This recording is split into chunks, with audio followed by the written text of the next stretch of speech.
So surveys are the new favorite in terms of research in the current post-COVID era. And I would say the most important reason being that they may be the only viable means in some regions, because what interests researchers and the lay public in today's world is a COVID vaccine, which requires basic sciences, an immunology laboratory, and biosafety level 2 at least, and level 3. And then COVID-19 tests is another area of interest. Again, you need sophisticated laboratories for that. You randomized controlled trials. Again, that's not everyone's cup of tea. So most of the mediocre research, the pre-COVID projects are all shut down, and surveys are the viable means of research in most parts of the world. And to add to that, they have various advantages. They're very quick. They're easy. So if you're like a lazy cat, then you can sit and easily conduct survey-based research.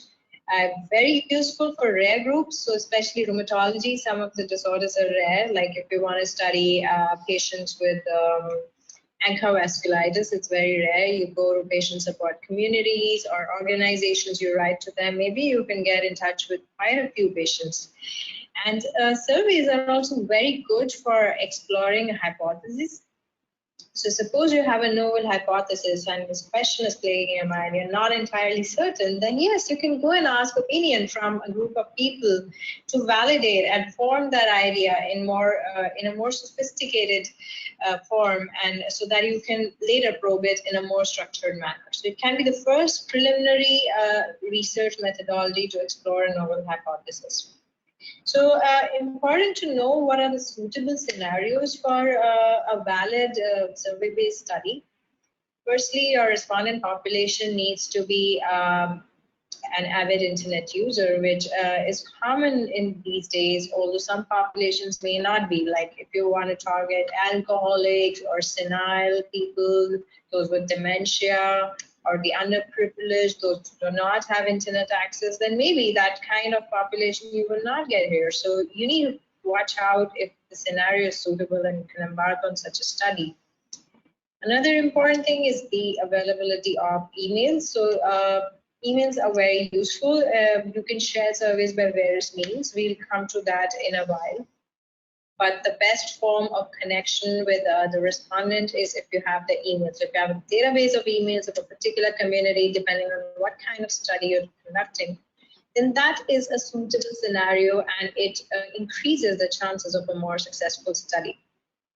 Then, of course, your respondent population needs to be enthusiastic, which is not easy, can be tricky at times. So it depends on what your research question is. Suppose you're talking about hydroxychloroquine and COVID. Yes, maybe they'll be interested. It is also important what time you're conducting the study. If you're the first one to get the study out, then yes, everyone wants to answer your survey. And also sometimes you need to frame the question in that way to allure the respondent that, you know, oh, this is a question. The burning question is it effective or is it different in the COVID patients versus rheumatic disease? Or you give them an altruistic cause that, you know, our rheumatology patients, they don't want to take hydroxychloroquine. It is concerning because they think it's not safe. So now people have a reason that, yes, this is an important issue. They should feel about the idea, and then they will feel like taking your survey. Although there are other methods, like people sometimes offer incentives for survey completion, but incentives in kind are never welcome. It's always best if they are lured by your idea and they want to participate in the study.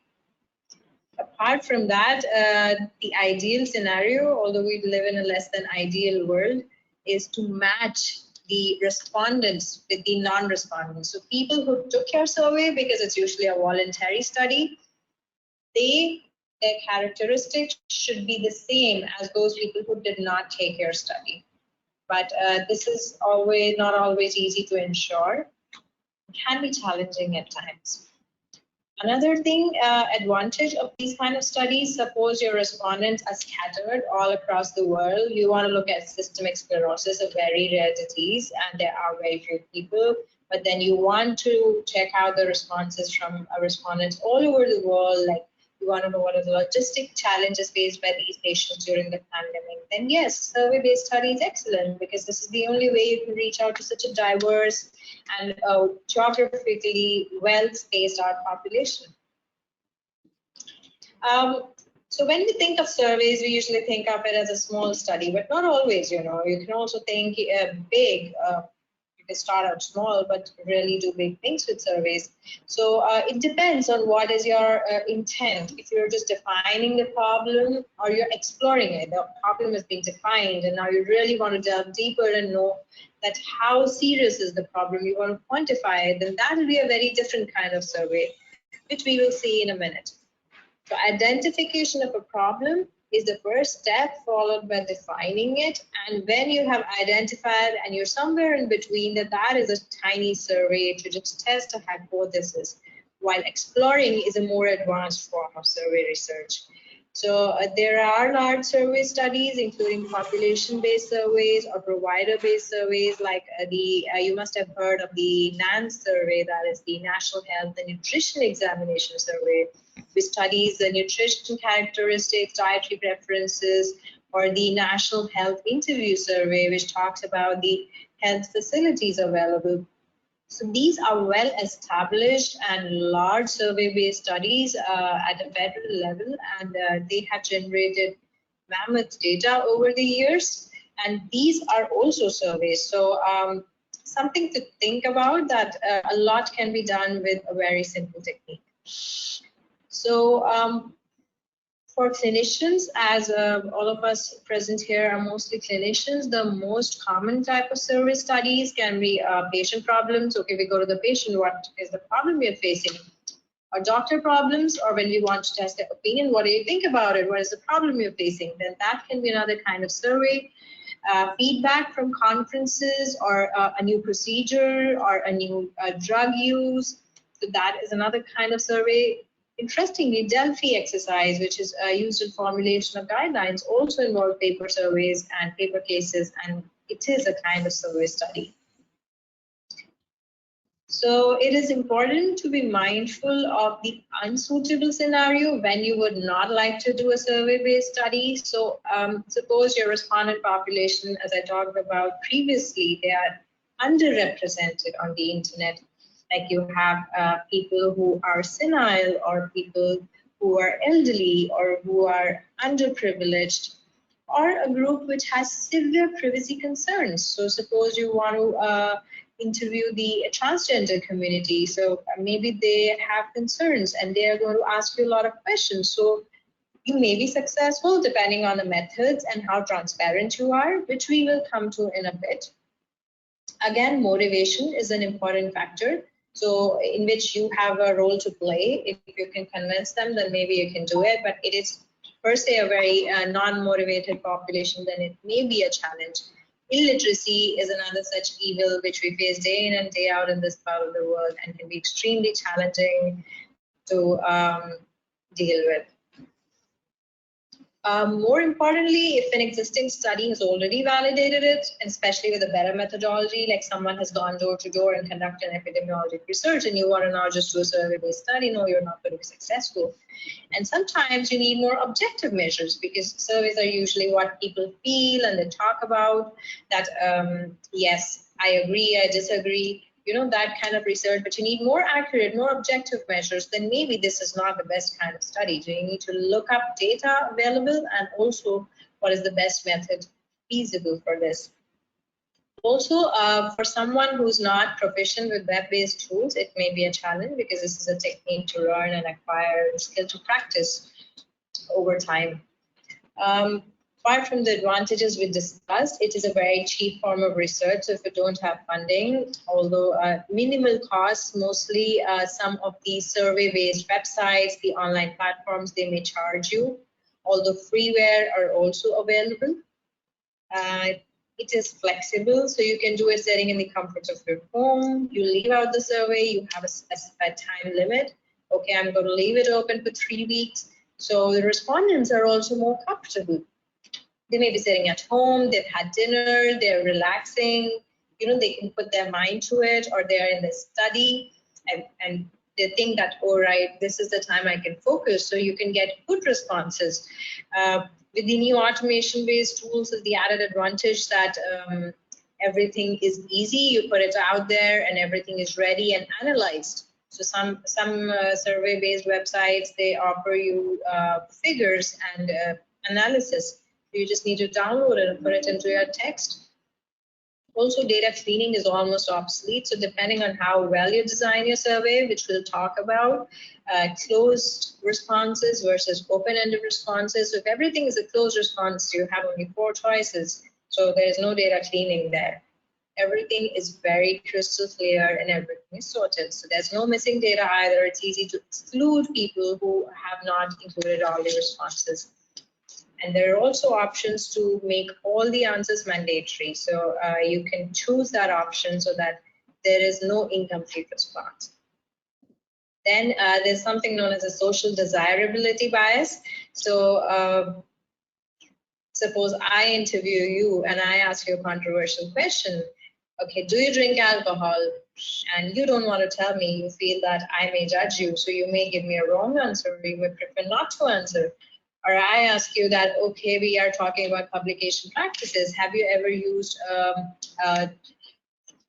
language editing services? So you will not be comfortable telling me.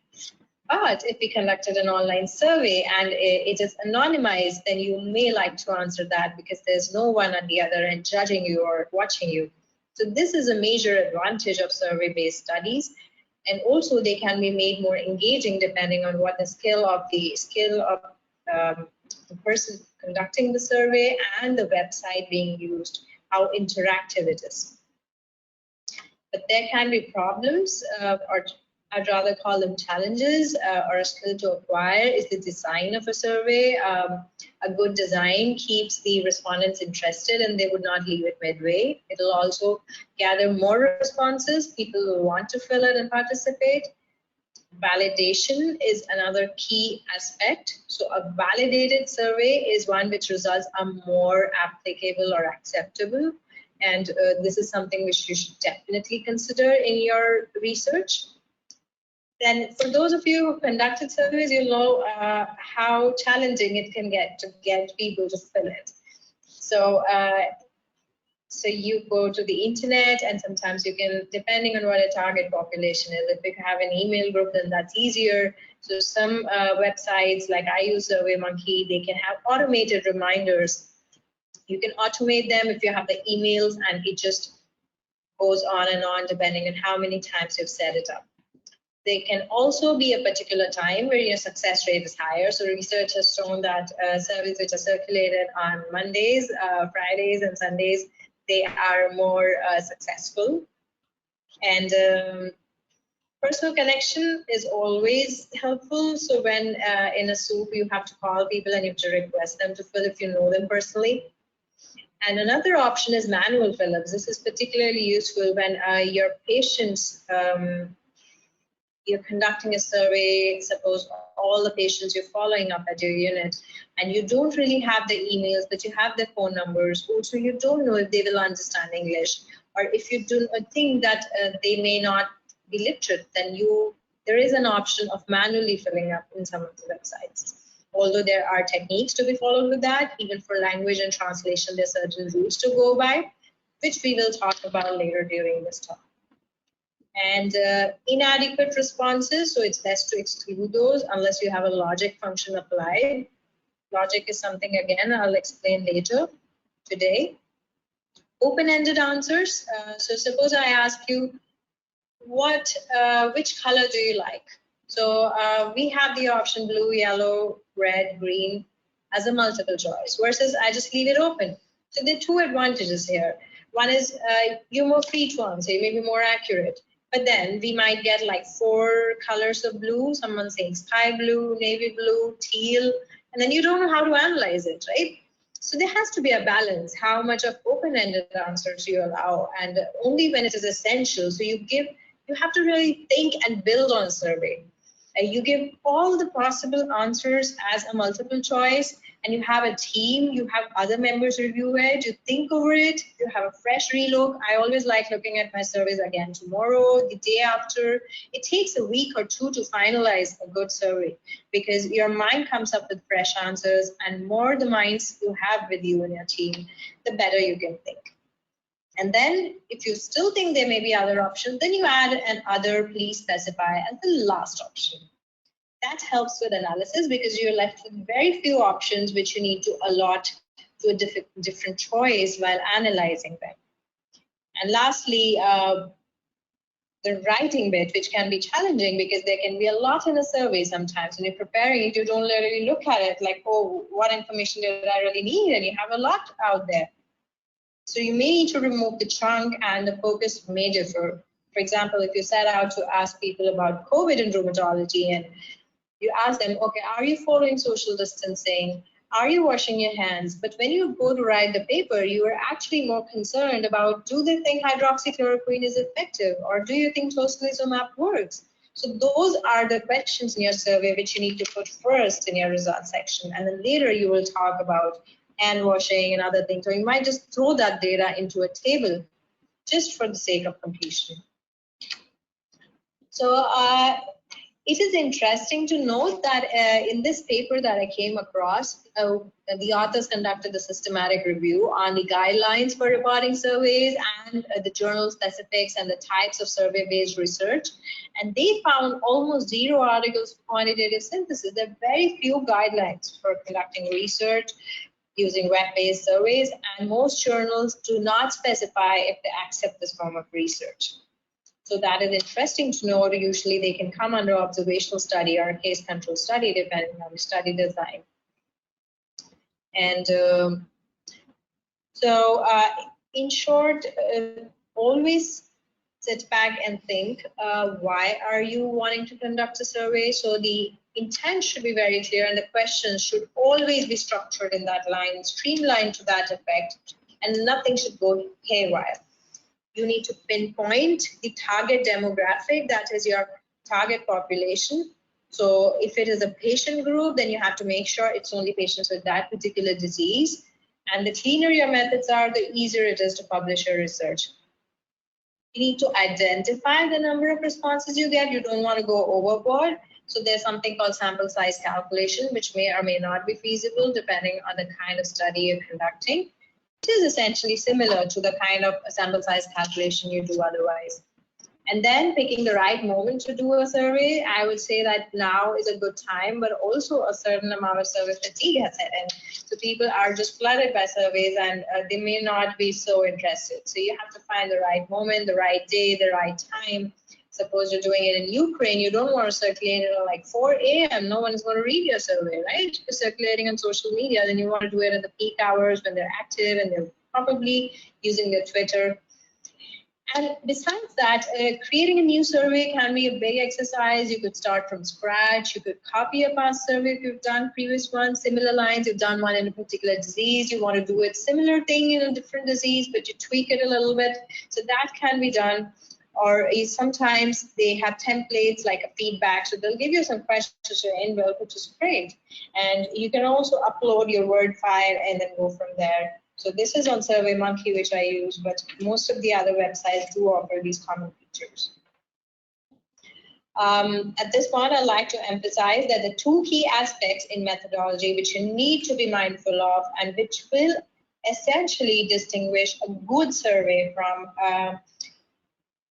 an average survey. So one is the sample collection technique. So who was the target population and how did you distribute it to them? How did you choose the sample population? And other is question validation. So validation is tedious and usually needs a team, but it is worth the effort. But if you're querying a particular subject which has already been published on, then you just need to go find that validated survey and just use it, because it will save you a lot of effort. So if researchers are unable to undertake appropriate pre-survey piloting, so you need to actually do pilot testing. You test your survey in a subgroup, and then you test, retest. We'll come to that later in this course of this talk. But if there's an existing robust research tool, it is always advisable to use that instead. Now, suppose we set out with our survey and yeah, you want to ask someone some questions and you want to correlate it with their financial status. So suppose you start a survey with the question, how much money do you make? Oh, no one is going to answer this question, right? So designing a survey is a skill. You want to know about the people who are answering your survey, but you need to have some compassion. Just think of it as you are answering that survey yourself, and how would you like it? It should never start with something controversial. And keep open-ended choices to the minimum, but have a balance out. So all possible answers should be included in the question. If and I don't know or I'm not sure is one of the options, always included. And still, if you think there's room for further answers, then in the end, just have a tiny other please specify option. Also, always start with an easy question, a broad question, which is not too much effort, you know. So this is human psyche. Like I engage in this survey and I suppose gone on and answered like 4 questions, 5 questions, and then I realized, okay, this survey is very long. But then if I have already invested that much time, then I'll probably take it, you know. So, and if there's something which is really making me think, I'm tired, you know, I've been busy all day and now there's so many questions coming up, I don't want to take the survey, I'm going to just keep it aside. So you don't want your survey meeting that fate. So better is to always start with a broad and easy question, and then move to the sensitive and the specific questions or the analytic ones where one needs to think. Also, open-ended choices make people think more, so you don't want to keep it at the beginning at all. You want to keep it lower down.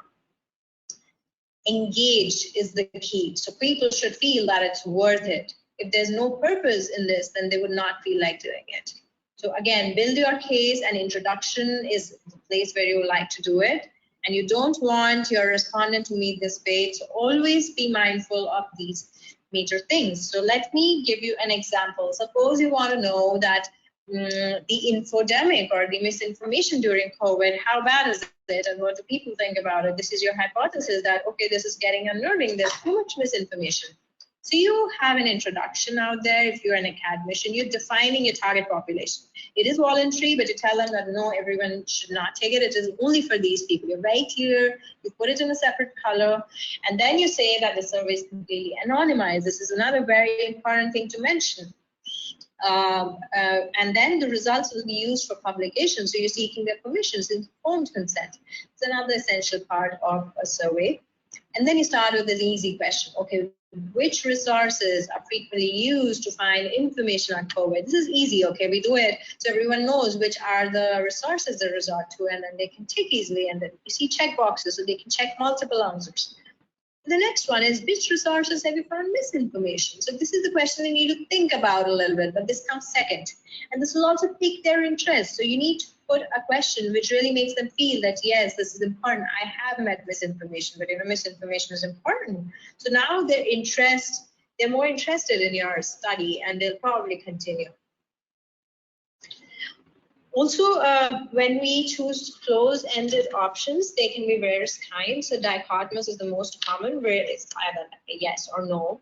Likert scale you may be familiar with, where you say like an agree, disagree continuum, like strongly agree, agree, neutral, disagree. And then semantic differential is similar, so it reflects the degrees of a different feeling, whatever feeling we're trying to, like friendly, unfriendly, or whatever we're trying to capture. There can be different kind of option choices. It's interactive, it's engaging, and it's brilliant how a simple survey or a simple question can be defined in different ways. So you can have multi-choice where the user can choose only one of the options. So this is the question, and they choose only one of these. Or check boxes where they can check one or more. It's always good to mention that more than one answer choice is possible here, because they may miss it. You know, you're designing a survey, you spend a lot of time, but they would not have. So you have to be very clear that multiple answers are allowed for this question. So sometimes someone is tired and they're taking a survey and then they just read the first answer and they tick it. So that can be a bias which you can obviate or avoid by randomizing your answer choices. So this is one tool which is available in many paid free, softwares, where you randomize for different respondents, the order of the questions, the choices will jumble up. So there'll be no bias just because one choice is coming up as the first one. Slider scale is what you have for like a number. So suppose you ask how old are you, it's very simple to have a slider scale. It's easier. You don't want someone typing out because they'll get tired, they'll get disinterested, they may stop filling it. But also it's important if you have a very big number. Suppose you're saying how many hydroxychloroquine prescriptions have you provided? So maybe the number goes up till 50,000, and then it'll be very difficult if someone is like providing only 10 prescriptions on a slider scale. They may not be able to do it. So then you should not use it. So again, a drop-down menu where it drops down and you have various choices. That is very useful if you're putting bulk answers like which country are you from. So you can really list, like 191 countries. So it's better you have a drop down and then all the options come up one by one. Then the matrix scale is something we'll talk about in a bit. This is when you want to ask a lot of questions and they're heavy weighted questions. You also want people to really weigh their answers. I'll show you in a moment. So another very important aspect is the language of the survey. You need to communicate effectively because this is your best chance to communicate, and if you do not do that right, then it may ruin your results. So whom is it for? So best is if a survey can be understood by a 6th grader, ideally, and it also depends which country people belong to, the respondents. Language needs to be consistent. If you're suppose talking about COVID and you're using the word COVID, then you better use COVID throughout. You don't want it to use coronavirus and then you use COVID.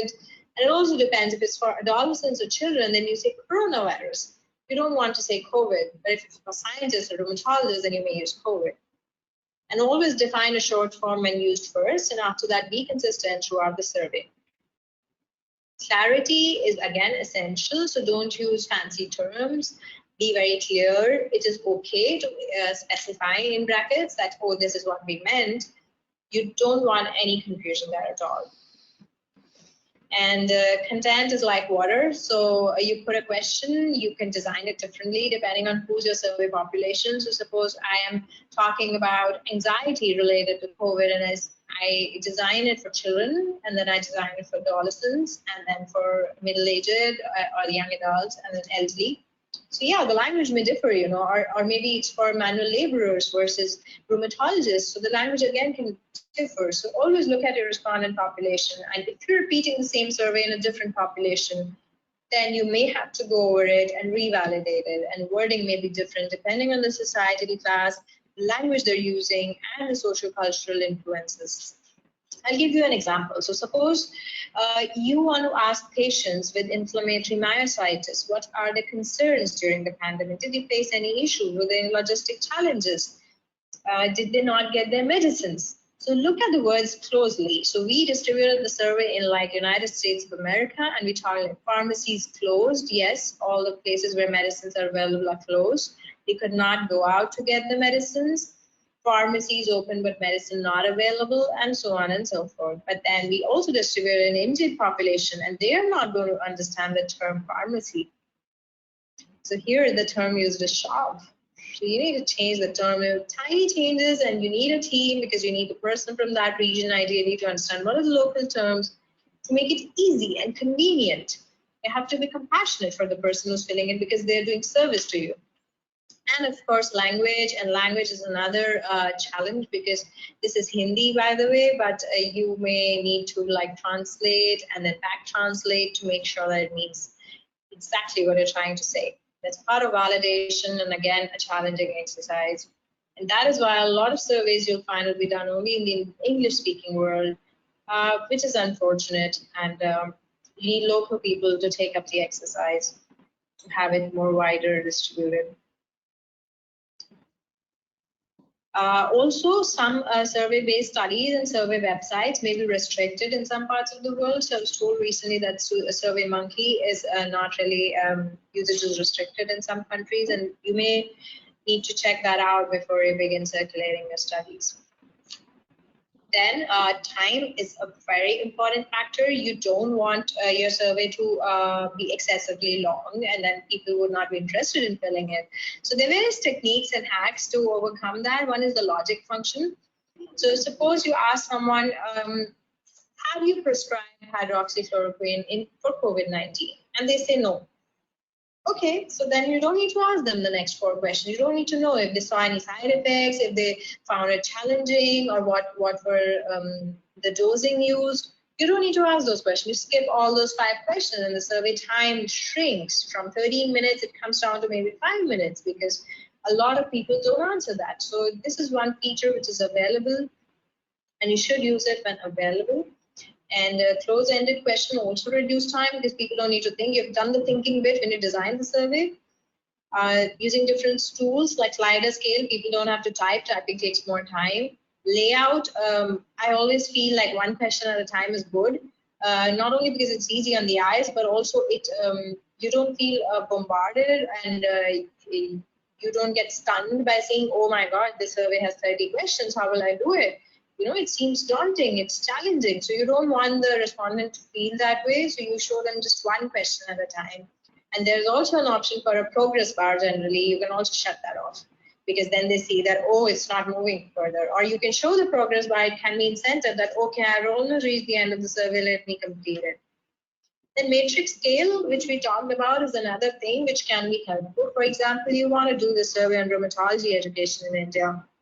There's a lot you need to ask them, right? Because education is an important aspect, and you really want to go deep into the structure of the curriculum, and you want to see whether it's useful, what is useful, how useful is it. You want to really want objective information over here.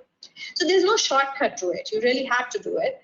So always it's good in such surveys. In the beginning, it's helpful to give them a disclaimer that, you know, this is going to be a long survey, but your inputs are appreciated, and you push that altruism into them that, you know, this is really going to help generations of rheumatologists who come along, and you're the best person to give us this information.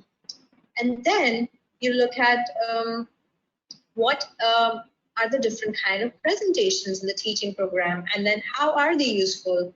And then you also define the scale. So that you do at the beginning of the survey itself. 1 to 2 is this much, and 8 to 10 means excellent. So you define that, and then they just have to understand it once and then go tick, tick, tick, tick, and then they have to just fill in all of that. So it's very quick and it's efficient. Another thing which can be extremely important is measuring the impact of your respondents. So who is my survey population? If it is undergraduate students, then it's different credibility. And if it is someone who is extremely proficient, so it's like journal editors, yes, it carries more weightage. So you need to really define and measure the impact of your respondents. You can do so by, for example, you want to do the study on hydroxychloroquine, you want to prove it's safe. So we again boil down to this question and the same survey because this is the hot topic right now. So so you want to know, is hydroxychloroquine safe, and you want to make a point. So you want to emphasize that, yes, my respondent population is really good. You know, they know their stuff. They've really practiced for years. They've prescribed it a lot. And what they say, it carries a lot of weight. But if I give it to undergraduate students, it's not going to carry so much weight. So you list a question on the years of expertise, on the specialty, of course, and then the number of prescriptions they're given every week. You know, and then you multiply that by the number of years they've practiced and the number of months they've practiced, and then the total number of patients seen at their institute. So again, this adds great value to it, and then this gives impact into whatever is the results. You don't know what the results are going to be, but it is going to be impactful, right? We have 4 questions listed here. How many years have you been prescribing? Average number of prescriptions per month. How many patients under your individual or institutional follow-up will be receiving, and you see the numbers go up really high up. And then years in practice, post-MBBS, it's good to specify from what point onwards we're going to measure. Don't be non-specific here. So now we'll be coming down to the basics and the crux of the entire thing, but I've given you a broad overview. There is fortunately one checklist for reporting results on internet e-survey. So you may be aware of the Equator network, which talks about the various guidelines for different kinds of research, be it a randomized control trial or a meta-analysis, different kinds of guidelines you can find there. And cherries is what concerns us if we are doing an e-survey. So first thing that Cherry's guideline says is talk about the design. What is the target population? Have you targeted a group of rheumatologists? Then you talk about it. You say, how did you find these rheumatologists? Suppose it's Indian rheumatologists. So yes, I got their emails from the Indian Rheumatology Association and I sent it to them. We need to know if a target population is defined. If it is not defined, if it's random, we just float it on the internet, then that study has less validity. Then sampling. Sampling is another thing. You may be aware of the routine sampling techniques like non-random and random sampling. So random is ideally by a computer generated table of random numbers, or it can be a stratified sampling, where stratified is suppose you're doing a census study, which is again a survey-based thing, but it is a stratified sample. Or you go to the different countries, you contact all the rheumatology associations and you take the list of their members, and then from there you pick out every 10th member's email and then you send them. So that is stratified random sampling. Or it can be a convenient sampling, which is most common in these times, where you just have a burning question, you want to float it around, you don't have any emails, so you just float it on the internet, you have rheumatology followers, you send it to your friends. So this is called convenient sampling, which brings down the validity of your study, because the results may not always be reproducible, because at different point different people may fill, and those people who may have biases may fill it up, which we will talk about later now. And sometimes you go to homogeneous communities. For example, you want to research ANCA vasculitis, so you go to the internet, and or you want to question people with spondyloarthritis, so you go to ASAS, and then you go to the patient community and you post it there. So you find all the people with spondyloarthritis, you get a lot of responses. But it is always very important to respect human rights. So if you're going to a homogeneous community, you need to know what are the rules of the game. You just can't just go there and just spamming people and just posting your own stuff. You need to take permission from your admins, know if this is the culture there, why was this group formed, what was the intent, did they allow a study? Some groups may allow a study. It depends on the admin, if they agree and if they think that your study will add value. For example, if it is dealing with a patient issue, because that group is for patients, right? So if they feel that your study will help us understand patient problems, then usually people are nice, they'll help you out, but you need to respect their privacy, their rights, and take due permissions. So lurking is not a very pleasant term, but this is what they refer to in literature. Just be around the group, understand the rules of the game, and then in a very respectable manner approach them for your study. Ethics, everything said and done, ethics is the most important part of research, and an institutional review board approval is usually required, depends on which country you're in. In India, we can apply for an exemption for review, depending what kind of survey it is, especially if it is an anonymized survey. So you don't collect any details, any identifier. So you can easily get an exemption from review, or if it is to just an audit of practices, again, it comes under exemption from review.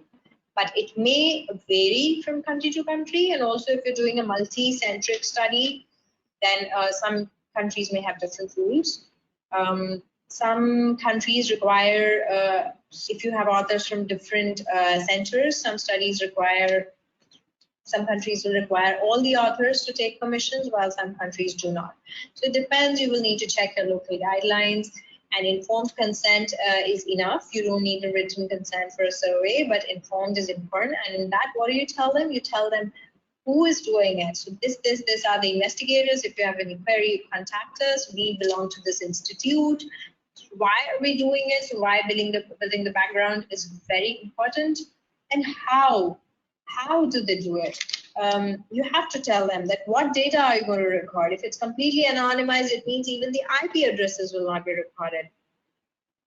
The IP address is a link, the internet protocol address, which tells you which computer it came from, which network it came from.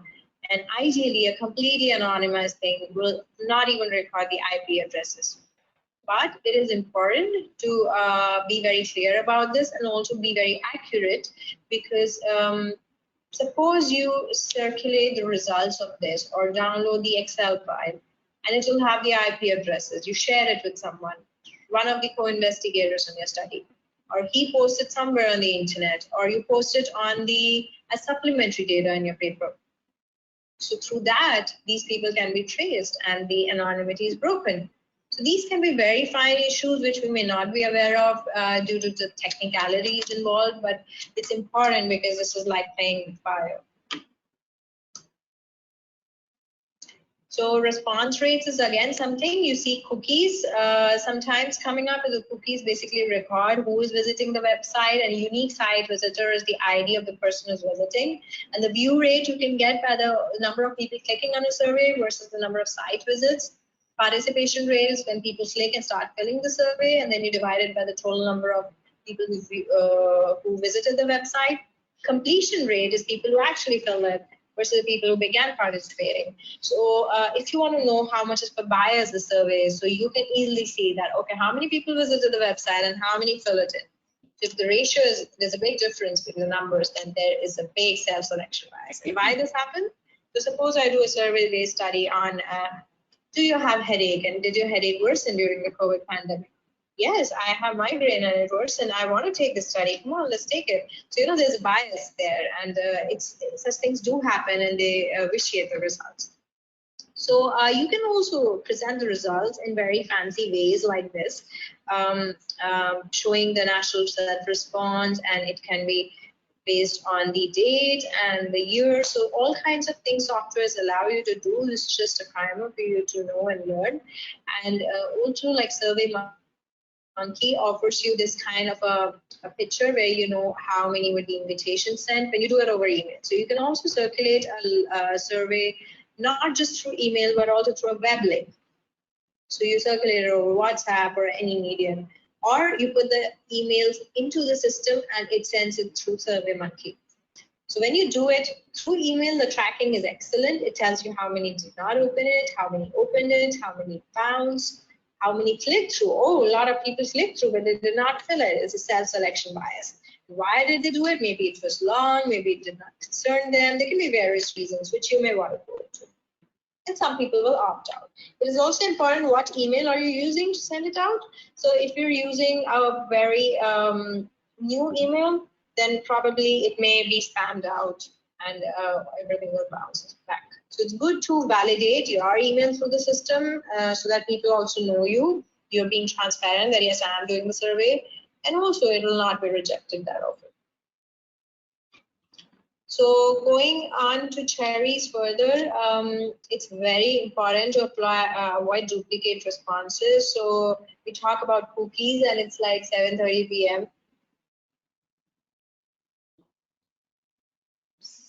p.m. So I'm sure like a lot of you, even in the afternoon, you may be thinking of these cookies, but these are different. So the cookies are the data or the cache which collects when you visit a website, and that tells you that who's visiting it.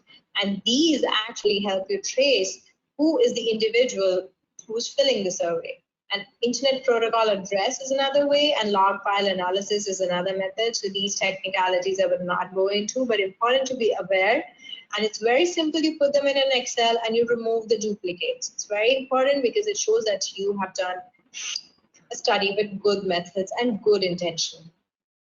Registration is applicable only for closed survey. A closed survey is where people have to log in and they need a password. Not everyone can access the surveys, but that's rare. Most of the surveys are open surveys and voluntary surveys, and their registration is not applicable. But sometimes you ask for the participant details like their name, gender, and other stuff, and then you can match that and remove the duplicate responses. So you have 4 techniques. It's always ideal to remove the multiple entries before you go on further for analysis. In terms of convenience sampling, which is the most common type of study done these days, you need to mention when was your link posted, where was it posted, how many times did you post it, what were the dates, when you posted it, was it opened immediately? And you know, if it's a convenience sampling, there's a significant self-selection bias. So you add it in your limitation of the discussion section there and then when you're writing the method. You know it's there. And it's always good to admit your deficiencies. So you don't want everyone to fill your survey. So there can be various tricks. Sometimes you ask people and know they may fill it or they may not be accurate, or you want to be sure that they don't fill it. So it is possible in the design, you can sneak through some things. For example, suppose you want to do a sleep study, okay, COVID-19 and sleep, how did it affect people? So yeah, due to COVID-19, almost half the world in the home quarantine and prolonged isolation is having its effects. And we want to see what are the disruptions. So first question you ask them, have you stayed at home for 14 days? So a lot of people, even though there's a lockdown in India, they may not actually be at home, you know. They may be going to the hospital, or they may be going out to throw their garbage or to buy groceries. You know, things can differ. So you want to make sure that you just exclude all those people. So you put it here. Whoever says yes, they go to the next question. Do you have a sleep disorder? They say no. Okay, they go to the next question. Do you take prescription pills? You don't want such people to answer your survey. If you say yes, oh, that's the end of the trivia. So, you know, it gives you the weightage, because in the logic function, you're exploiting the logic function to apply exclusions. And then you have the data in the Excel that this many people had this problem, they were not in confinement, this many people had a sleep disorder, and this many people got excluded because they were taking pills. So it makes your work easier and also makes your methods and results very clean and crisp. The other thing which we talked about is validity. So validity of a survey is extremely important. Firstly, the language has to be crystal clear, very simple, very usual and normal in that part of the world. So if it is a multi-centric, multi-country study, then the language can differ from place to place. And then the face validity is you assess. It's not just you, it's ideal to have a team. They all sit together and they say, okay, this question, it means to say this. And yes, it looks like it's saying this, you know, the language on face value. And then content validity, suppose you want to ask about COVID-19 and suppose drug procurement. So it should, you know, the content is in line with that. You're not just going tangential. So content validity. External validity is you want to make sure that all of your respondents, suppose you have like 700 respondents, so all of them will answer or understand it in the right way. So they can be different kind of respondents. Suppose you're querying myositis patients. So it can be an adolescent, it can be a young adult, it can also be an elderly. So, you know, their language, or it can be someone from lower socioeconomic strata or very high socioeconomic strata. The words used may be different. So everyone should be able to understand it and give a similar response to it if they mean to give a similar response. So that's the external validity. And ideally, you should also do a test, retest, which like if you're doing a knowledge-based study or something, so you see that the answers they've given is not because they were stunned by the question. They actually meant to give that answer. So you give this to a test population, you devise a multidisciplinary team which evaluates and conducts the validity of the survey, and then you have a testee team. And the testee team, ideally, first the designing team, it should have experts, but it should also have some simple people like a lower academician or a student who will understand or pick out the complexities, because sometimes we get so absorbed in academia, we start using complicated terminology. So it should be a very broad team. And the person you're testing it should again be diverse. It could be a final year trainee rheumatology, it could be an MBBS student, or it could be a first year resident who does not know about this disease.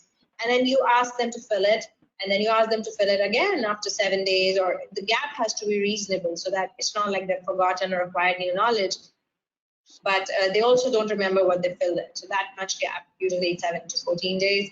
And then you check how much is the test retest validity. So the questionnaire actually measures what it was supposed to measure. And then grammar, syntax, wording. There's no end to making a survey perfect. You can go on and on for a month and still not be satisfied. And depends on the perfectionist in you. And then translations are very important. So suppose you're doing a survey on some sort of a validated tool, but it's not validated in your language, and you want to put it in your local language. So you need to do a forward translation, and then you have to do a back to reverse translation, and then forward translation again. So again, a team is required to go over it various rounds to make sure that it is valid and it represents what it is supposed to represent, which can be a tedious exercise, but it is important to do so that your results are acceptable. So whenever you're reporting the results, it's important to mention the development and testing, and also the recruitment process. I told you about open versus closed survey, the contact mode, whether it was email, instant message, it was WhatsApp, or you just floated it on the internet. How did you advertise for it? And whether it was mandatory or was it voluntary. It can be voluntary if, you know, the people are under you, like your students, and you just push them. So that can be sometimes, but Usually not the case, and not ideal either. And then analysis is ideal to exclude incomplete questionnaires and questionnaires which are beyond a certain time limit. Suppose you wanted to close out your survey. So there's usually an option, like in SurveyMonkey, you can go there and you can click that close survey, close collector. But sometimes you may not have it, so you just exclude responses. You get the Excel, and those which came after a particular date are excluded. And then statistical analysis. And if you have offered any incentives, then it's best to disclose that. And then you do a descriptive analysis most of the time. Sometimes you could do intergroup comparisons, just like you do in normal studies. And always talk about the biases. There'll be a lot of biases, and self-report is the most important. Like I talked about the headache thing. And then recall bias is another important thing, that someone who had a particular problem is more likely to recall it, and then they report it. So they'll be over-reporting at times. Again, there's voluntary, so there may be other confounding variables which can affect your response, and at the same time also make you want to report it more. So this is a sampling bias. And but you know, in the times of COVID-19, if you have something, everything is new, every information is also more wanted. People want to know what is happening. So the regulations are slightly lax. As long as you're ethical, some biases may be acceptable. And this may also be the only way to contact people. So there was a lockdown in India for almost 5 weeks. You could not really talk to anyone except social media. So this was the only way, and we conducted the study, and the editor will accept that, okay, this is a limitation, but this was the only option available. So coming towards the end, there are various paid versions for the various softwares, and you can see that they can offer you many options like quiz mode, logic functions. Some can allow exporting data only when they're paid. And where to create a survey, there are so many options. So these are just few names of the websites where you can go and start creating a survey. Most of them are free, but they have a subscription basis for better tools. SurveyGizmo was something that I came across, which says it gives you very snazzy looking surveys, very visually appealing. So these are 10 concise steps to create a great survey. Define the purpose, keep it short and simple, use closed options, keep the rating scale. So if you're using agree, disagree, you use the same throughout the survey. Don't keep changing the language for that. The ordering has to be logical. Don't ask very tough or very confidential or very controversial questions in the beginning. Pre-test your survey always, and come down to the level of the audience, like you're talking to a 6th grade school kid, and consider several reminders, give them time. Incentives should be in kind, not cash, and even in kind, it should be selling an idea, ideally, and not something worth any other value. So I don't know if we have time, Lena. We may be running out of time. Otherwise, I was planning to go nitpicking on this. This was a recent survey which was published, and if you can see, there is no data on the methods. So this was a letter to the editor. We may pardon that they could not give us the methods in detail, but how do you deal with this kind of a situation? You may want to publish something in a top journal, you think it's worth its value, but you also want me to give the methods. How would someone know that it is a valid study? So the ideal way there would be to give your data as a supplementary file. You push all your methods out there and give all the details. This is something which are without any details on methods will not be accepted. Then you have prepared your beautiful paper, and now you want to set out to find the target journal and how to submit it, which journal to choose. Impact factor is of course of relevance. We conducted some surveys and we wanted to target annals of rheumatic disease, but ARD or Lancet, they don't ideally always accept surveys, so they publish better research, maybe better forms of research. So you go and see what is your best chance. Maybe as a letter to the editor, as a correspondent, they may accept it. If it's a lower journal who may publish surveys, then you go as a full paper because you want to get credit for it. In academic promotions, a full paper is counted for promotions, a letter is not. So it's a trade-off, and it's your personal choice. And you also have to observe trends, like Annals of Rheumatic Disease is publishing a lot of letters featuring surveys these days. And some other journals are publishing as original articles, so it depends totally. And one technique can be to push methods to the supplementary file, like we did for this survey, where we had to shrink a 2,500 words paper into 600 words, which we successfully did. And again, all the results that you want to show, you put them out there in a big chart with various complicated construct, but then you have a lot of data packed in here, and the rest gets pushed into a table, which goes into supplementary file. So that is how you pack everything into 600 words. So briefly, the writer's checklist before we wrap up: the child in abstract, the design. So ideally that should be mentioned in the title, the introduction, background provided, the research tool use. So which online platform did you use? It's ideal to cite that. And then description of the questionnaire. So did you use an existing tool? What were the psychometric properties? You have to give reference to the original work if it was a previous tool. If it is a new tool, you have to develop and pre-test it and check its validity. And if you have scored, so there's also an option for scoring. You can add weights to the answers, and it's a brilliant option. So suppose you're doing a Pittsburgh sleep quality index, then you can use the scoring, and it can be ingrained in the system in the SurveyMonkey or whichever platform you're using, and the Excel straight away generates the score. So it's beautiful sometimes how you can use technology to your advantage. And then you mentioned about sample size calculation, administration, and the type of contacts provided, and of course the financial incentives provided. So that brings us to the end of the session.